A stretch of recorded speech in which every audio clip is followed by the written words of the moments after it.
عباده الذين اصطفى أما بعد فأعوذ بالله بسم الله الرحمن الرحيم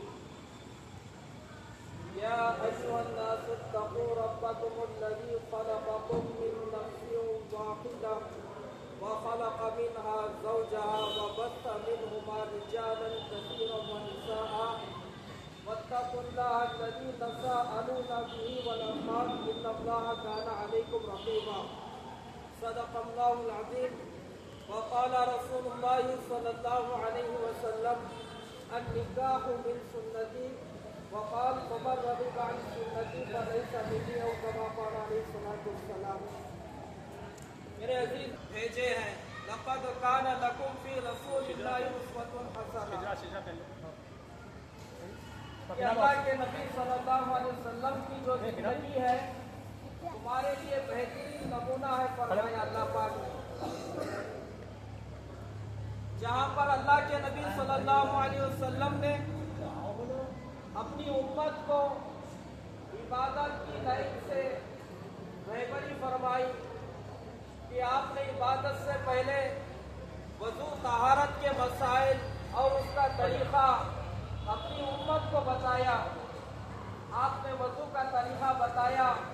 فجر سے لے کر عشاء تک 5 وقت کی نماز کتنی رکعتیں کون سی نماز میں پڑھی جاتی ہے وہ عملی طور پہ آپ نے امت کو تعلیم دی. حج کرنا تو کس طرح سے کرنا ہے آپ نے وہ حج کرنے کا مکمل طریقہ آپ نے بیان فرمایا اور عمل کر کے دکھایا. عمرہ کس طرح سے کیا جاتا ہے آپ نے کر کے بتایا. زکوٰۃ کے مسائل بتائے. رمضان آیا تو آپ نے پھر افطار اور سحر کے مسائل اس کا طریقہ بیان فرمایا. تو جہاں پر اللہ کے نبی صلی اللہ علیہ وسلم نے بہت سارے اعمال امت کو عبادت کی لائن سے عملی طور پہ آپ نے جو بتائی ہے اسی کے ساتھ اللہ کے نبی صلی اللہ علیہ وسلم نے نکاح کر کے بھی بتایا ہے. خود اللہ کے نبی صلی اللہ علیہ وسلم کے 11 نکاح آپ نے فرمایا اور اپنے گھر میں جو ہے 104 بیٹیوں کا نکاح آپ نے کر کے امت کو نمونہ بتایا. کیونکہ آپ کے جو صاحبزادے تھے وہ بچپن ہی میں انتقال کر گئے, وفات پا گئے, بڑی عمر تک نہیں پہنچے. لیکن جو 4 بیٹیاں آپ کی تھی حضرت زینب رضی اللہ تعالیٰ عنہا, حضرت رقیہ رضی اللہ تعالیٰ عنہا, حضرت ام کلثوم اور حضرت فاطمہ رضی اللہ تعالیٰ عنہا, آپ نے ان کے نکاح اپنی زندگی میں آپ نے امت کو اس لائن سے ایسا نہیں کہ نکاح کس طرح سے کیا جا سکتا ہے, ایسا کوئی مسئلہ نہیں ہے. آپ کے نکاح بھی سیرت میں ہمارے کو ملتے ہیں.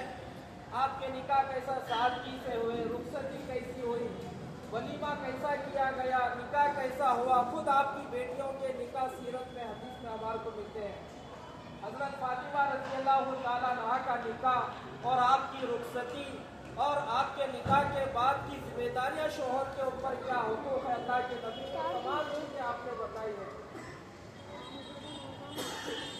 گناہ آدمی زنا سے بچ جاتا ہے. اللہ نے صاف اعلان کر کے قرآن میں فرما دیا وَلَا تَقْرَبُوا الزِّنَا إِنَّهُ كَانَ فَاحِشًا وَسَاءَ سَبِيلًا. تم زنا کے قریب بھی مت جاؤ, بہت برا راستہ, بے حیائی کا کام, برا راستہ ہے وہ. تو اگر وقت پہ نکاح ہوگا تو سب سے پہلے آدمی اتنے بڑے گناہ سے جو ہے سو بچ جاتا ہے. تو اللہ کے نبی صلی اللہ علیہ وسلم نے اپنی امت کے نوجوانوں کو تعلیم دی کہ اے نوجوانوں, اگر تمہارے اندر استطاعت ہے نکاح کرنے کے بعد بیوی کے حقوق کو تم ادا کر سکتے ہو, اس کے لیے رہنے کے لیے گھر دے سکتے ہو, کھانے کے لیے کھانے کا انتظام کر سکتے ہو, اور جو ضروریات ہوتی ہے نکاح کے بعد پورا اپنے بیوی کے حقوق ادا کرتے ہو تو نکاح کرو. اگر استطاعت اگر تمہارے اندر یہ نہیں ہے تو اللہ کے نبی نے فرمایا نفل روزے رکھو, نفل روزے رکھو تاکہ نفسانی خواہشات وہ دبے. کیونکہ اس دور میں جو سب سے بڑا فتنہ ہے وہ نگاہوں کا گناہ. آج ہمارے لیے حج عمرہ کرنا آسان ہے, نماز پڑھنا آسان ہے, تبلیغ میں جانا کوئی اللہ والوں کی پیر کی